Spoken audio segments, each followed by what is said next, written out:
Hi and welcome back to The Best Thing You Watched. Got Chris from Movies and Munchies, Ruben from the Ruby Tuesday. Thank you so much for joining us. If this is you've been here many times with us, thank you. And if you're joining us for the first time, you're most welcome. The general formula is we talk about the best things that we watch. Some weeks that's more difficult than others, and I think this week might be more trickier because some weeks there's a lot of poo in between the weeks, and so we find things to talk about. Some weeks the videos are going to be shorter because of that, but we'll see. We also do movie quote quiz, which Chris is doing at the moment, and I do a question. That's kind of the formula for the video segment and the beginnings of the audio segment. When we get into the audio only bit, wherever you listen to podcasts, we do an exclusive review there, as well as entertainment news and what we're looking forward to in the coming weeks. And then to top it all off, we also have a Patreon, which this week it's going to be pitching sequels to movies that don't need sequels to. So Chris and I have both got one that we're going to pitch to. So it's one of those that never do a sequel to that movie. That's like, please don't touch that. We're touching that with a pitch that, yeah, I know, it's sacrilege. So that's the sort of fun that we have on Patreon. It's very, like, if you want to join us, it will help us immensely to keep continuing being creative and, further projects. Like recently we went and saw each other. I went over to America and we did some videos together, and that's, those sort of expenses that helps us. So if you want to see more of the shenanigans that we get up to, then that's where it could help. But your googly eyes right now is helping us immensely. Thank you so much for enjoying this with us as we talk about the best thing that we watched this week. And I think it's going to be a good one. How are you, Chris? I'm good. I love your enthusiasm and your positiveness despite the viewing week that we've had. Yes, yeah. Exactly.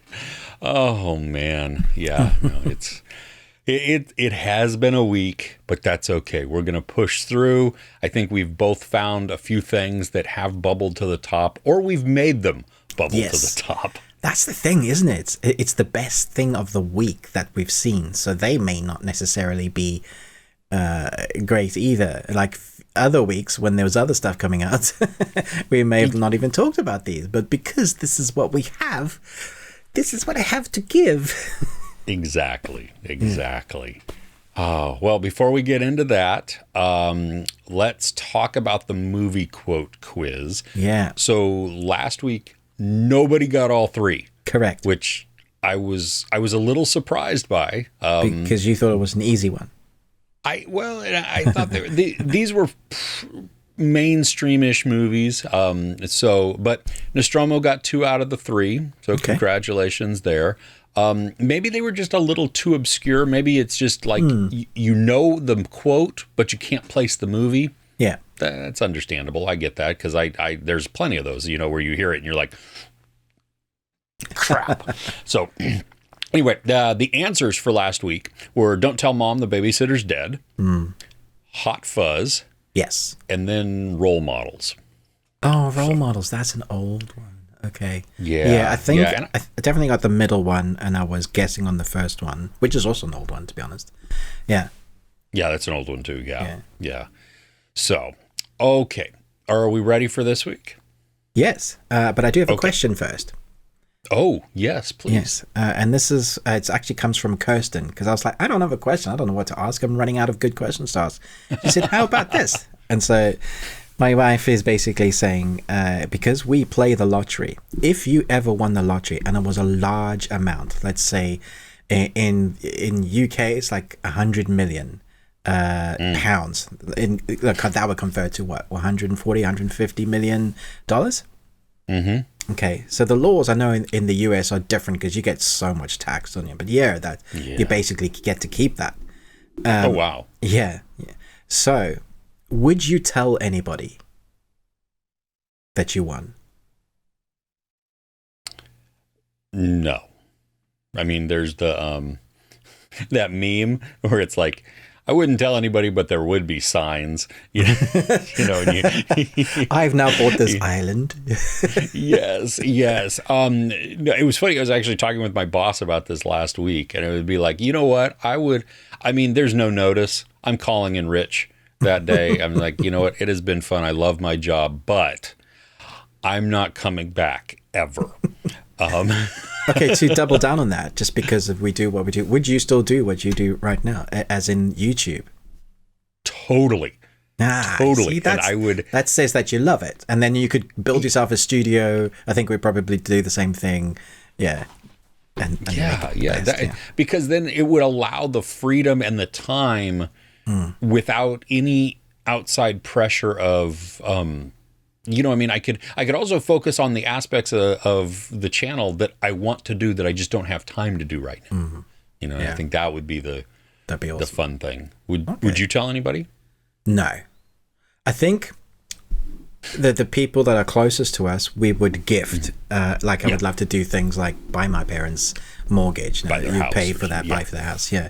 And set up my kids for, you do all that sort of thing. And then the closest things that you talk about, like each other's extended family that you're close to, you want to look after, and even maybe not even tell them, but they would figure out, so probably like when you've bought a house and moved to blah blah blah, and they were like, hey, did you give us this? And I'm like, no, somebody else gave us also this.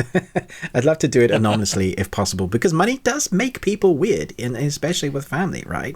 And then you get investors and people. It's like, please join this cause and join this cause, and suddenly you can be the ambassador for this cause. Don't you want to? You can change the will because you have money. And you're like, yeah, I'm probably going to invest in smart things that will help the world and help my family for like future generations.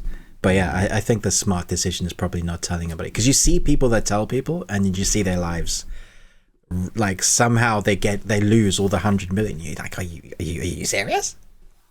Yeah. Well, and we started looking up some of the tax laws for the U.S. and it's ridiculous. Yeah. I mean, there are taxes upon taxes, and so what you actually walk away with if you take the lump sum is stupid. Yeah, I remember talking to you about this when I was visiting. Yeah.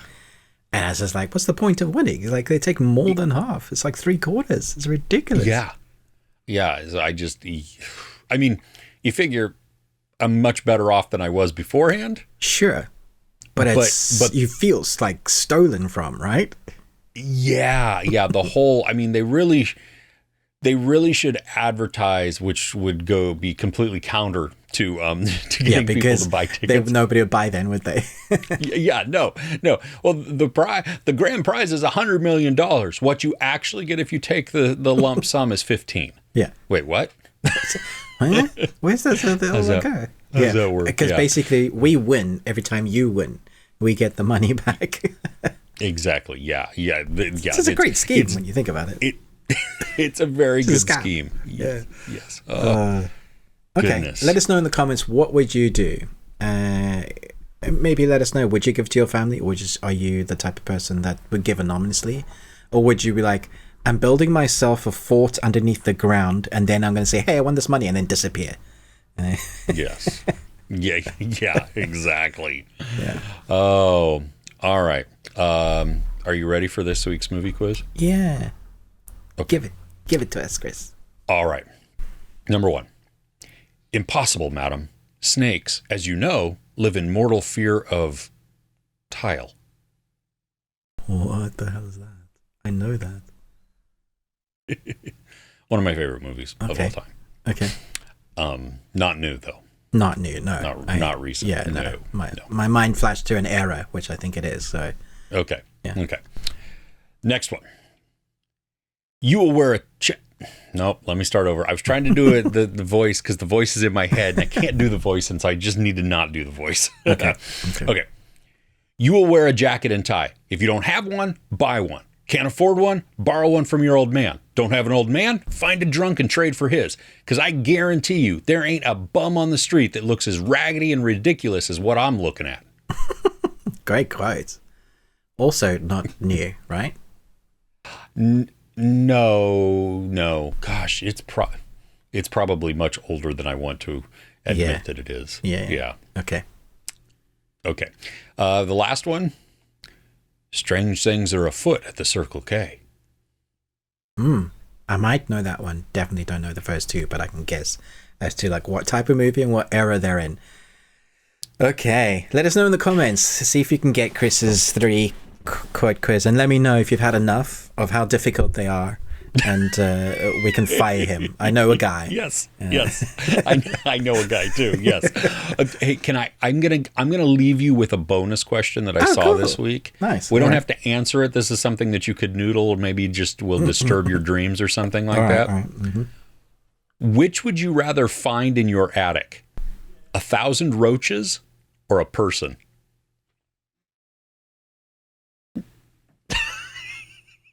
I mean, there's parameters there that you need to set. Like, what type of person? Nope. Nope. Any person? Can I say who the person is? No. And you don't get to determine if they're alive or dead. Oh goodness. If they're dead, I would choose roaches, because roaches you can get an exterminator and you could kind of deal with.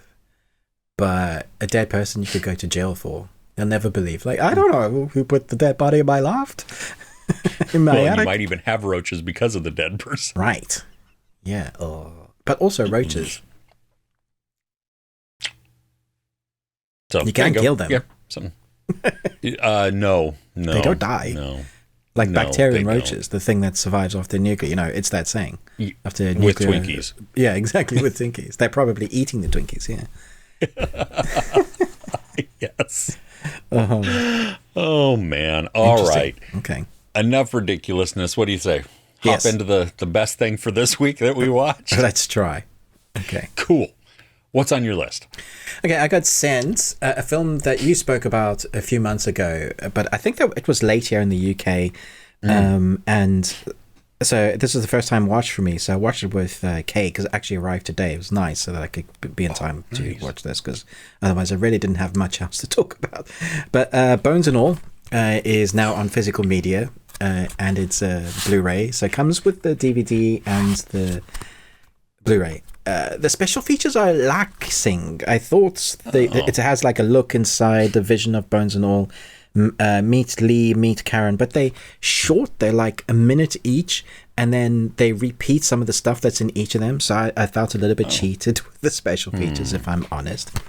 And then I'm seeing all these 5 stars: The Observer 5 stars, Sunday Times, The Independent, The Guardian, Financial Times, The Upcoming, Culture, Whisper, Discussing Film, and the list goes on. So everybody classes this as like the best film they've ever seen, 5 stars all the way.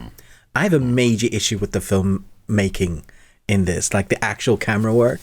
I was like, are you serious? There's a shot where there's the back of a Jeep in the buggy and they're driving down the street and it's like this. And they obviously wanted to mimic what they were going through. So the camera's like this. And they're like, I was so dizzy, I could barely like hold my brain to go, okay, what's going on? I couldn't hear what they were saying. And there's a couple other times they do that jostling of like the running. And I was like, I don't get that.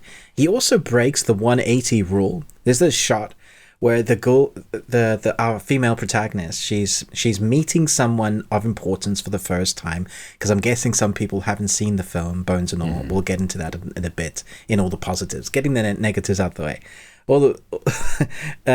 So she meets someone of importance, and it's like a street shot, and you've seen this guy take out a toothpick, and he's chewing and he's saying something. Incredible actor. Every time he's on screen, I love him. He's brilliant. But then the camera swivels round to a side point, which breaks the 180 rule. So you're this way, you're looking at the person, and then it swirls around this way. It should have gone the other direction. I think it's done on purpose to make you uncomfortable, because the whole idea of the film is to make you feel uncomfortable all the time. Even when it's a romantic journey, it's a love story, but it's also a sort of thriller horror ride. And it has it all mixed in. Very different. So that would be my positives of it. It's probably one of the most unique stories I've seen, certainly. Yeah. You have Tyler Russell, Timothy Chalamet, and Mark Rylance. And I love the two protagonists, but Mark Rylance, flipping heck, menacing. He's really good. Like every time he's on screen, you kind of, you feel like he just needs a friend, like he's super lonely, and yet you don't want to be anywhere near him. There's something not right with that dude. I didn't like the ending because I didn't really understand it. Like, I didn't understand what they were trying to say. Did she do that thing then, and then they went backwards in time, or did that not happen and somehow that person survived and they went back to a place? It's hard to say without spoiling. Yeah, she did. Yeah. And I took it to be the end then is just her vision. Right. Yeah. That's what I figured, but it just like a little and what's the word? Sure. Ambiguous. Ambiguous. Ambiguous. I was putting an extra syllable in there. Yeah. Nice. So had you seen any trailers or anything before going in? No, but I remembered you talking about it. So I did, but it does kind of give it away because it's very early on. You see her, like she goes to the house. The slumber party? Yes, the slumber party. And from there on, I'm like, cool. All right then. Well, see, that was the part that my youngest son who went to the screening with me, he had seen the trailer. And so he's like, watching me. You. Yeah. Because he knew that I hadn't seen it and he knew what was coming up. And like, so for me, the emotion and the setup of that scene is wildly different in an instant. Yes. You know, it starts off, it's very sensual and you think it's going one way and then it's like... I totally thought it was going... Because both my wife and I looked at each other and we went, oh, she's like that. Cool. Let's, we don't know anything about it, but she's been invited. She snuck out of the house sort of thing. Classic setup, romantic lighting, mood setting. And then the just pivots 90 degrees. You're like... All right, then, that's this movie. I was not expecting that, and I was not ready for that. Let me try and figure out how I feel about this. Yeah, I don't think it was the greatest movie of all time. I don't even think it was the greatest movie of 2022. I did like it a lot. So I like it because of its ballsiness. It's different. Yeah. Yeah, and I think the more that I had thought about it, like it stuck with me a little bit more. You know, as I chewed on it and stuff. It's definitely a mind messer. You think about it. You think about, because really it's about a disease. That's how it stuck with me. And so if you have this thing that's a disease, then how would you deal with that? And could you judge them for it? Not really. If that's the what they're doing seems to be wrong, but is it though? If that's the thing that you survive with? Like, that's you? Yeah. I don't know. There were questions I wanted answered, like, have you tried this?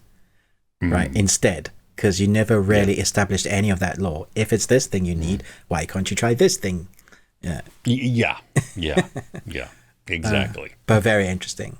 Very, very interesting. Cinematography, beautifully filmed. Apart from the shaky cam that just pissed me off. And the rule breaking, which is just a thing that was taught in my mind that you don't do. But I understand why they did it. Like, I get it. But yeah, beautifully shot, uncomfortably close shots a lot of the time. Most of the time you want to see what's going on with the person next to you, but you will often be like full face or a little bit of shoulders, or really like even just cutting out the eyes, which is so unusual. Like, the shots in this made me uncomfortable. I wanted to throttle the cameraman or the cinematographer or the director who's saying, punch in a little bit close, punch in a little bit, no, a little bit more. No, what are you doing? Yeah, a little more. Are you sure we want to be this close? Yeah, go closer. You know, in Harry Potter, where the grandmothers come over and she's like, a little bit more. Oh, yes. Oh, a bit more. Yeah. That's how I feel. He was saying to the director was saying to the cinematographer. More, punch it more. Yeah. Anyway, nice. What's on your first list then? Pathaan.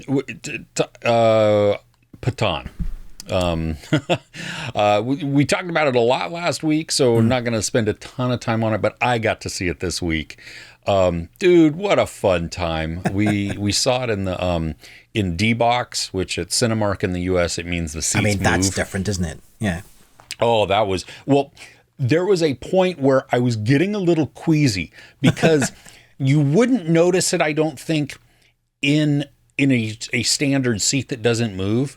Right. But the camera at times is twisting just slightly and very slowly. And so what happens is our chair was moving a little bit like that to simulate that.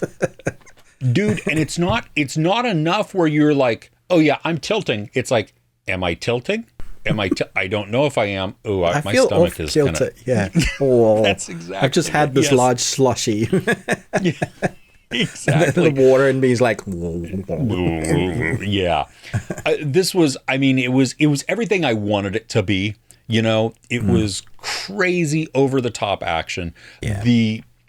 I was laughing so many times, not at the movie, but at the movie, because there's so many ridiculous setups in there that if you can't go in and just enjoy an action movie for what the action movie is, you know, if you're going to look at this type of movie and be like, well, that goes against gravity. That would never happen. Well, why are you in this movie? Because you should not be watching. But do you see what I meant by 90s action James Bond movie? Totally. It fits. It's like they never came out of that time, doubled down on it, did MTV music videos with their language, obviously, in big numbers, and just went, yeah, we like this. We're going to stick those two together. Yeah. Yeah. It was, I mean, there were so many different scenes, like the battle on top of the truck through Dubai is just like harrowing and awesome. And I mean, it was so exciting. The best part for me, though, I think, was inside the train. Oh, the train sequence is brilliant. Yeah. The one shot, at least it's edited to look like a one shot. Maybe it's not, but the way that the camera goes through the train car and then keeps going back and forth as it turns the camera around. And I mean, in that part of it, like, they're not cutting. And so you get to see all of the hand-to-hand combat and all of that choreography. And it was... Did you see what I meant by how hard they hit and like the reverberations of the sound? Even when they're just fighting, you like that... And you feel that, like, whoa. They do like using that sound as well. The whoa. Yeah. Oh, totally. Yeah. What I loved when they would fight, I mean, you get the whole jump up to then, crash down and like stuff. Like a Superman punch, yeah. Exactly. Yeah. So much fun. I mean, it was everything I wanted it to be. And it also intrigued me for the other movies in this like universe, extended universe type of thing. And then also to see where they go next. I mean, it's kind of like Mission Impossible even, where you have this...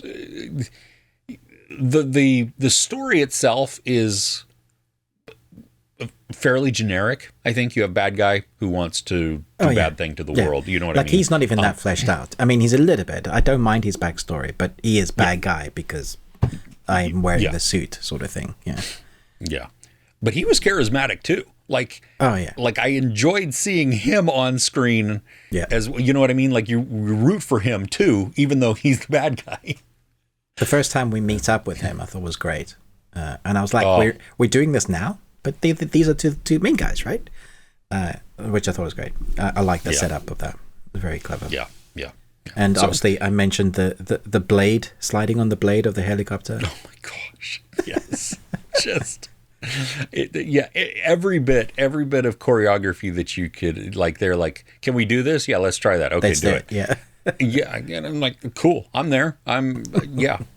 Absolutely. So it is a lot of fun. I mean, it really is. If you've never experienced an Indian movie,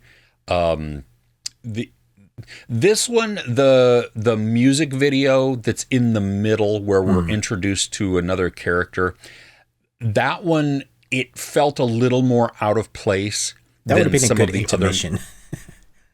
Yeah, I mean, because if you think about some other musical numbers, most of the time, and this one, I'm not saying that this didn't add to the story or explain what's going on, but it really did feel more like an interjection of a music video because you have costume changes several times. Yeah. And, and like other times you may have one costume change at the end because it's actually transitioning the scene for you during the song. But if they were showing time passing in the music video bit, then you could excuse the costume changes. But because they just doing it like a music video, in and out, then you just feel like, well, what is this? Did they forget I'm in the movie? I'm watching this movie. Yeah, exactly. Totally.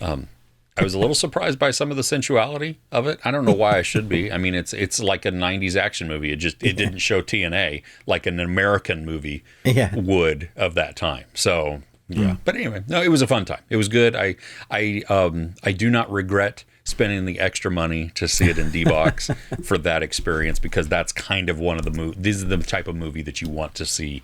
For sure. That sort of action. Yes. Nice. So Netflix had another anime series drop this week, which I reviewed. It's called Make My Day. It's on a cold planet of ice and snow. Mysterious creatures suddenly have appeared from the dark underground and have begun to attack the inhabitants. Have you seen the film Starship Troopers? Yes. Okay. There was an animated series of Starship Troopers called Roughnecks. Really? Yeah, It was like 4 seasons or 4 parts, and it was nominated for an Emmy, so it was written really well. Yeah, it was okay. It was like, at the time when it was released, this is like state-of-the-art 3D. You look at it now and you're like, but back then we were like, woo, yeah, man. I remember watching that with my brother and my father, like an episode before we were to go to school and work.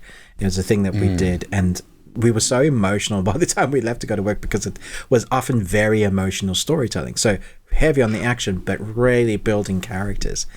And that's what I felt with this series. There's 8 episodes, 20 minutes, very easy to binge. But it's an escape anime. So you have inhabitants on a planet. It's a mixture of guys that are prisoners. They get forced to work like in these labor places to basically earn some years off of their, if they're good, they get some years off of their thing. There is an energy source. It's very Pandora, actually, if you think about it. There's an energy source that they're mining, and then there's these creatures that they wake up during their mining that are attacking them, and that's the story. So if they're so strong, they seem immortal, these weird creatures, so they basically, everybody's trying to escape. Like the whole planet's, it's just chaos, and it's from one episode to the next, you're wondering who's going to survive, as our characters pick up like a team of people along the way. And you are just like, it's literally just non-stop tension. But along the way, they, like the first 2 episodes, they're kind of establishing what's going on, the world, the rules, the regulations, building up a couple of main characters. And then the backstory is like built with dialogue spoken and flashbacks during the action. And it works really well. So by the time you get to the end, you're just like, oh, it's over? Oh, like, give me more. The composer did an excellent job. I just thought he was fantastic. Yeah, voice cast veterans from like Ghost in the Shell, Tekken, so they've really put a lot of effort in it. I know a lot of people are going to have issue with the type of animation.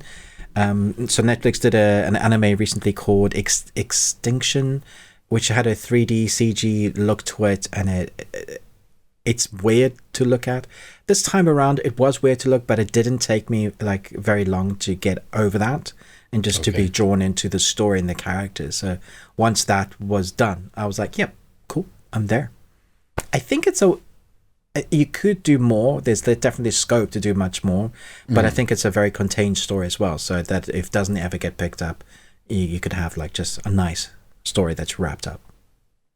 Nice. I was curious about it, more so because the way they formed the letter on it, it always looked like Mako My Day. Yeah. I thought it was about sharks, and so that's cool. I like, as you were talking, I'm trying to, in my head, going back to the whole Starship Troopers thing, because that movie is like cult classic. Love it. You know, yeah. But to have an animated series that like punches you in the gut and has such an emotional range to it, that's surprising. Yep. So that's, I mean, I may have to go and see if I can find that someplace. What was it called again? Yeah, what is the correct name? Starship Troopers. Oh yeah, there it is. Roughneck, Starship Trooper Chronicles. Okay. Fun. Yeah. So what's next on your list? Well, I know you have already seen this because you got to see the entirety of the show, but I'm watching week to week with the drivel that we are, the people, the regular folk, the unprivileged. Holy crap, The Last of Us. Oh, you're watching. I'm so glad you're talking about this. How far are you up to? Have you watched the first 3? Yes. So I've been watching it each week. And I've heard from people just like at work, that little small grumblings here or there, or what they've even heard of, like, what, episode 3, it was just filler. Why did they put a filler episode so early on? And I'm like, filler episode? There is so much context and that's one of the best episodes of TV I've ever seen, honestly. It was so well done. I mean, from a storytelling content or aspect, we have the reason and all of the explanation that goes into what the music genres that were hinted at and briefly mentioned in episode 1, what they mean, right? Or was it episode 2? Doesn't really matter. Yeah. Was the code. What the code is, how that came about. Yeah. And so that part of it, very interesting. I love that we see the parallels between Tess and Frank and Bill and Joel. Tess and Frank are so much more similar. I mean, they're much more feeling, empathetic, still world weary. I mean, they're not just like, nothing's bad, but they're a little more trusting of people because they have, I think, hope in humanity or hope for the future. Whereas Bill and Joel are just kind of like, yeah, people suck. I don't trust anybody. Yeah. And so because we see eye to eye on that, we can see eye to eye on that. I still have my gun and I'm still watching you and I'm still very wary of you. You know what I mean? That whole relationship was just, I mean, it was told in such an engaging and emotional way. I mean, it was just, so we grow with them. And I don't think much of it is obscured until, though, there's a turning point where one thing happens to one of the characters and it goes to black and you think this is what's happened. And then it comes back 10 years later and you're like, oh no, that's not what, oh my gosh.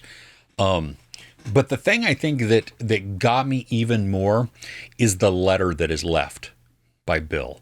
Yeah. That, that Ellie starts to read and then Joel finishes. And it's just, I love the content of that, the words, the weight that they have, because Bill is writing to Joel talking about Tess and not realizing that who he's really speaking about is Ellie.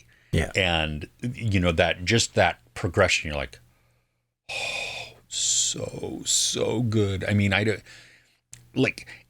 I love that it's weekly because this is kind of like, this is the event TV, where you go and you sit down with your friends the next day and you're like, oh my gosh, did you watch this? What did you think about this? What did you think about this? Versus, well, no, I'm only on episode 4 because they all dropped just yesterday. How did you get through all 10 episodes? Yeah, true. Very true. And so you can't even talk about on the same levels there. But it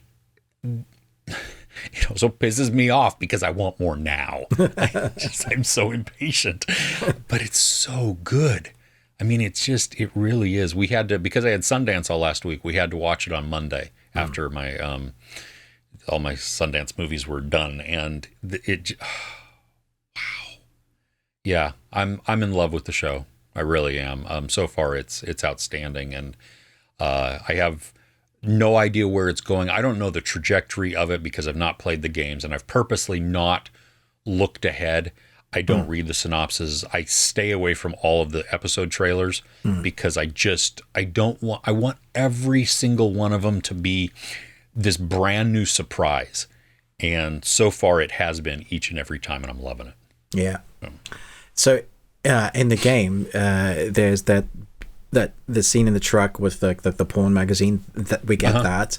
And then there's a line of dialogue about Bill's orientation, but we don't get the relationship That's not in the game.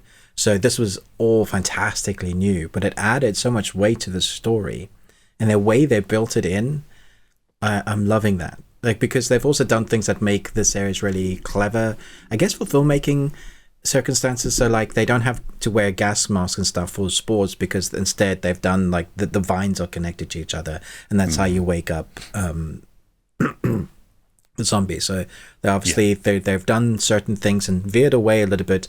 But you've got Neil Druckmann there, the actual creator, right there with the storytellers, the creator of Chernobyl.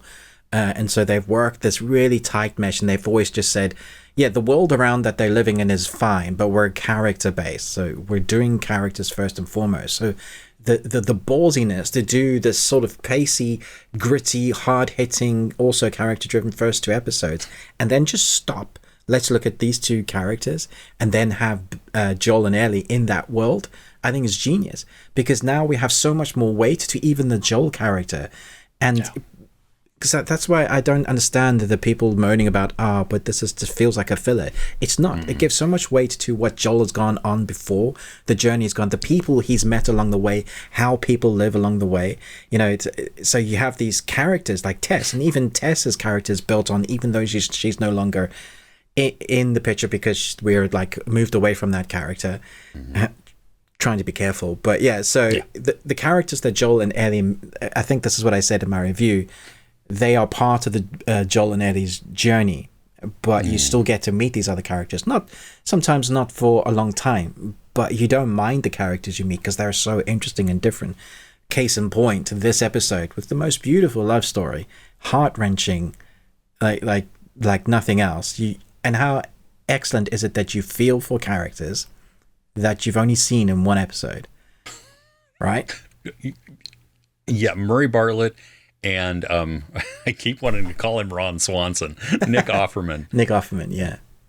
Dude, just, they crushed it. So, yeah.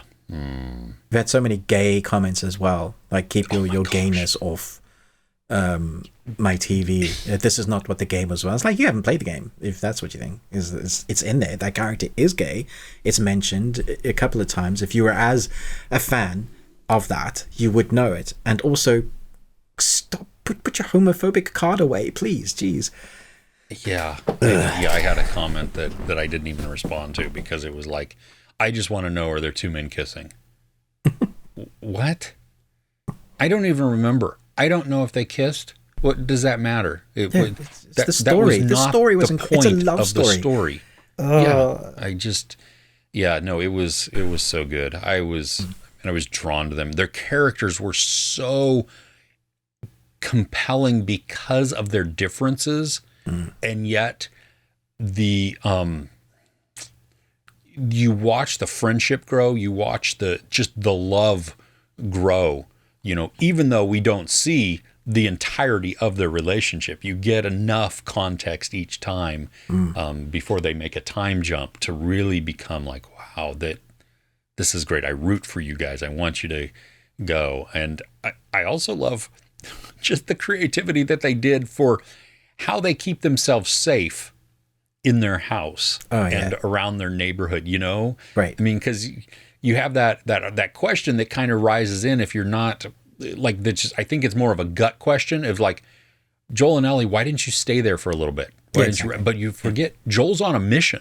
I mean, he's got his own thing that he's trying to get to that's very important to him. Yeah. And so, they could have stayed there. They could have been safe. They could have been, but that negates what he's trying to do.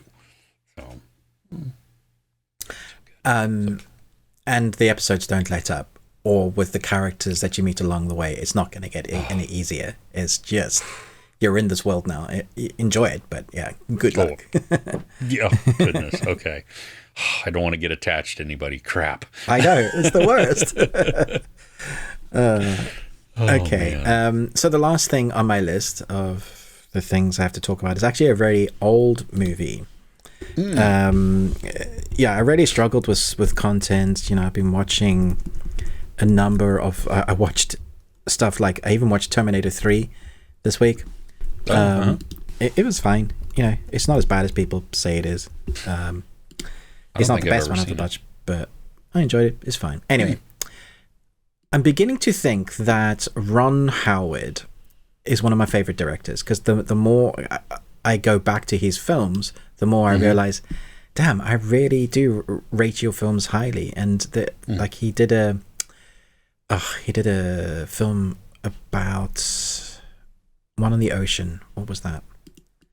I'm gonna kick my butt now. I love his films. Come on, The Ruben. Ocean? I'm sorry to everybody. Like Ruben doesn't know his films. What was it? So he did Hillbilly Elegy, which wasn't a film that I really liked. Maybe that's why, because there's some that I just don't enjoy. But In the Heart of the Sea, very underrated. Is that the Chris Hemsworth one? Is it? Chris Hemsworth in that? Yeah, it is. Right? Yeah, you're right. Chris Hemsworth, Cillian Murphy, Tom Holland.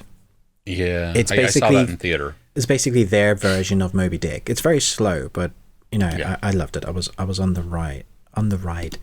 But if you go back to his earlier stuff, my word, I don't think people realize what he's done. I'm just gonna pull it up here quickly. If I say Ron Howard to you, what films come to mind? Well, Cocoon. Yeah. Willow. Yeah. For me, Backdraft and Far and Away. Okay, so Backdraft is what I'm talking about today. Oh my gosh. I went back and watched that because it's on Netflix at the moment. It's one of those films also that you're like, oh, you're in it? Because the film's so old, it has a cast of people that have gone on to do things. Yeah. And I was like, oh, I've totally forgotten that Robert De Niro is one of the main actors in it. Donald Sutherland's in it. Yeah. Obviously, William Baldwin, Kurt Russell, Jennifer Jason Leigh, Scott Glenn, Rebecca Demoni. Like, the cast is ridiculous. It is the only fire film that I can remember where they made fire look like it was alive, like it was breathing. There are shots in there that Ron Howard somehow managed to do when the fire bubbles and creeps through. They have the sound effects that go with it, where it's breathing and it goes, and then it just stops, and you're like, don't touch that door, don't touch that knob, all the things that the firefighters are willing to do. But there's so much of this film that I've forgotten about. I thought it was about William Baldwin's character, who had he'd gone through some stuff with his father who dies at the beginning. That's the premise. As he comes back trying to be a firefighter, his brother is like the badass Kurt Russell firefighter, but has a issue like with family life because his whole life has just been firefighting. So his brother William Baldwin comes and he tries, he wants to be a firefighter, and I thought that was the story. They're going to go through some stuff. But there's a whole other investigation about someone starting fires, and that's where William and Robert De Niro kind of link up on this investigation, and it just twists, and you're like, well, who's doing this? And it's so real that, like, when you find out why this person's doing it, but in amongst that, you have some of the best score. I've forgotten it was Hans. Of course it's Hans. And then you just have this amazing shots with a living, breathing entity, which is a thing that they lean into in the film. But since then, like, I've seen many other firefighting films, but they've never lent into the thing that's like it's a living entity. It breathes, it moves, has a will of its own. You've got to understand it. And I love that part of it. I thought it was really clever. Surprisingly, really holds up because it's not, it doesn't rely on technology for this. It's fire engines, it's physical sets, and it's fire, and the story is where it drives it. So the oldest thing they have is the broken down lift, and everybody has broken down lifts. So there's not, the fire engines kind of still look the same because they really haven't got the budget to upgrade the fire engines. So it's still,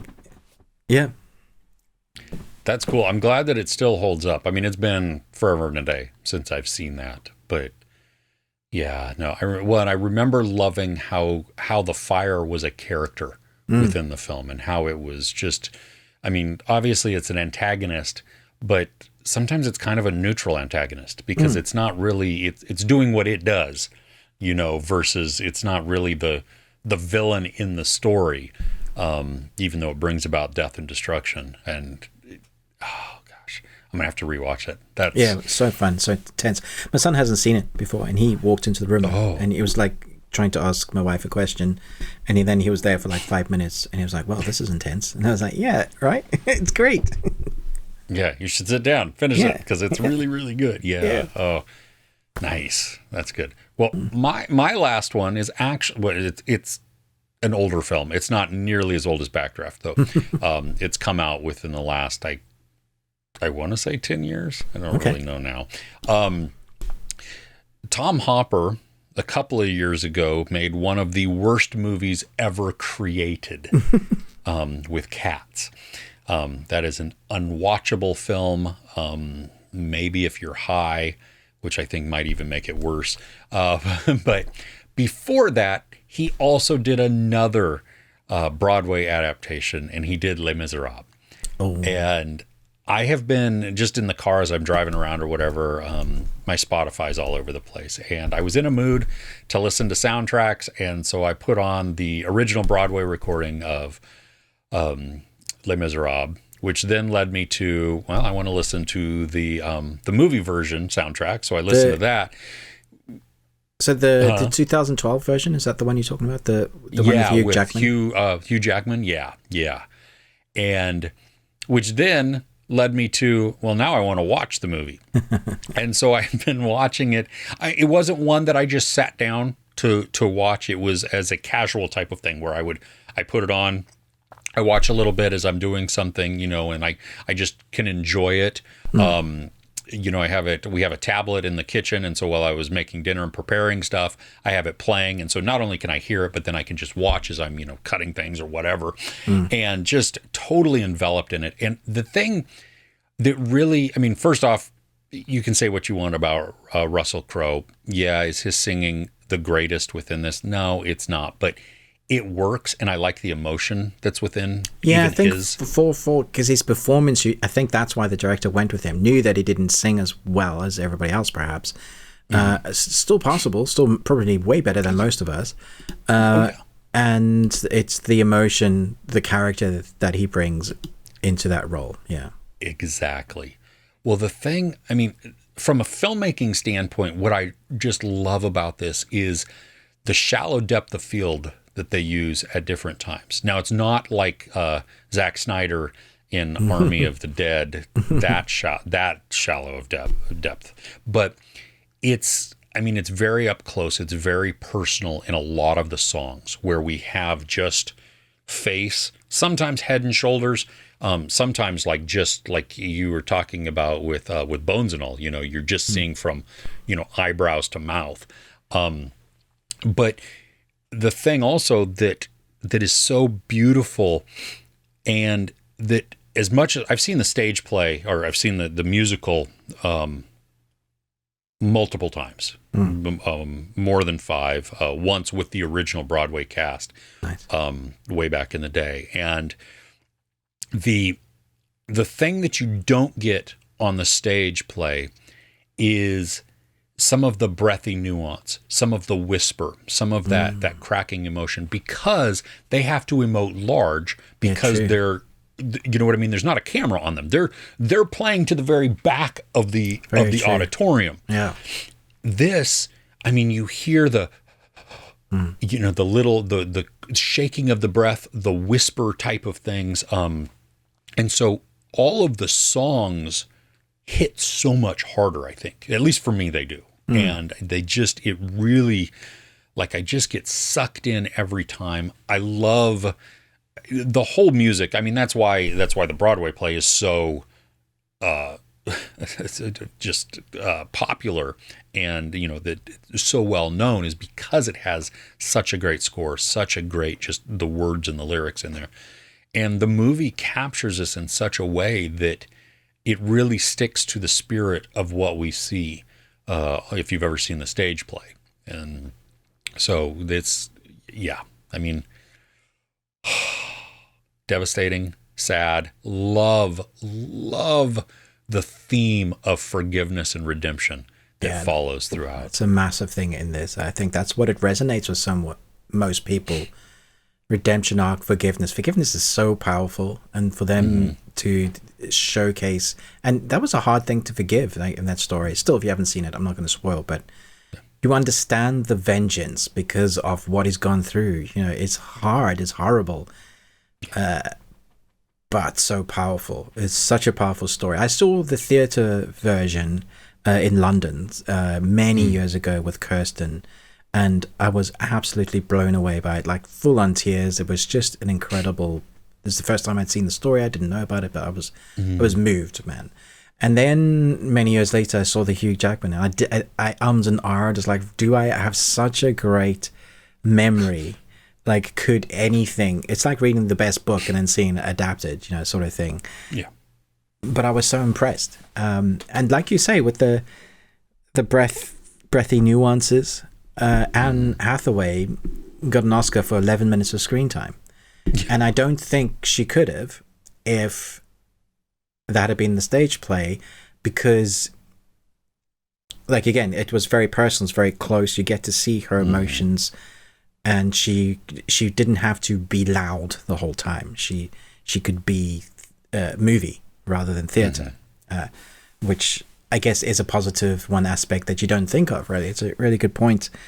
Do you know the number? 64218 24601. 24601. That song, when he's in the rain with the chains and he's pulling, is wow.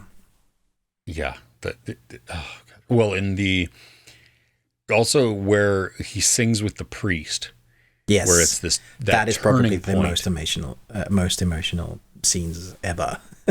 Yeah, there's so many. I mean, in the movie version, the actress, and I believe that she, if I'm not mistaken, that she's actually a Broadway actress first and foremost, but the one who plays Eponine, who sings her song, and it's like, whoa, just, I mean, the powerfulness that comes from her. And if you look at her, she's a little person. She's very tiny. And so, I mean, just the power that comes from such a small person is phenomenal. Like, wow, and the pureness of her voice, it just shivers. So yeah, it's, anyway, yeah, there you go. That's what I watched. Nice. Well, cool. That's everything on my list. Okay. Well, hey, we thank you for joining us. We invite you to check out the audio version, where we're going to talk about a movie that we didn't talk about here. We're also going to cover entertainment news and some of the things that are coming up in the next week that we are excited about or that we feel are noteworthy. You can always tweet at us at Best We Watched. Don't forget about our Patreon opportunity, where for just a few dollars a month, you can help support and offset the cost of the production for this podcast. And, well, you can go there. I mean, the link is in the description, but it's also patreon.com/thebeardedones. And check out our individual YouTube channels, which I guess that's kind of weird because you're already watching it at this point. So Ruben with the Ruby Tuesday, me, Chris, with Movies and Munchies. If you could share, smash that like button. I don't think I've ever actually said that in any of my reviews. Smash the like button. Yeah, smashy. Yeah. But also subscribe, share us around. That would be huge. With that, we'll see you next week. All right? Take care.